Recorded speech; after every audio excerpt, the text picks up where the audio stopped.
நீங்கள் பார்த்துக் கொண்டிருப்பது நியூஸ் 21 செய்திகள். தமிழ்நாடு செய்திகளை உடனுக்குடன் தெரிந்து கொள்ள நியூஸ் 21 செய்திகளை பாருங்கள். விழுப்புரம் மாவட்டம் செஞ்சி ஒன்றியம் கெங்கவரம் ஊராட்சியில் ஊரக வளர்ச்சித்துறை சார்பில் 15வது மானிய நிதிக்குழு திட்டத்தின் கீழ் 1,45,00,000 ரூபாய் மதிப்பீட்டில் புதிய ஆரம்ப சுகாதார நிலைய கட்டிடம் கட்டுவதற்கு பூமி பூஜை விழா நடைபெற்றது.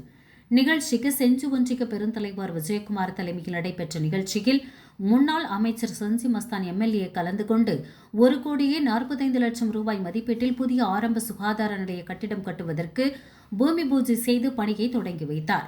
தொடர்ந்து நிகழ்ச்சிக்கு வருகை தந்த பொதுமக்களிடம் முன்னாள் அமைச்சர் செஞ்சி மஸ்தான் எம்எல்ஏ குறைகளை கேட்டறிந்தார். நிகழ்ச்சியில் ஒன்றிய துணை சேர்மன் ஜெயபாலன், சத்தியமங்கலம் வட்டார மருத்துவ அலுவலர் டாக்டர் யோகபிரியா, ஒன்றிய செயலாளர்கள் பச்சையப்பன், விஜயராகவன், அரசு அதிகாரிகள் உள்ளிட்ட கட்சி நிர்வாகிகள் கலந்து கொண்டனர். நியூஸ் 21 செய்திகளுக்காக செய்தியாளர் ராஜாமணி.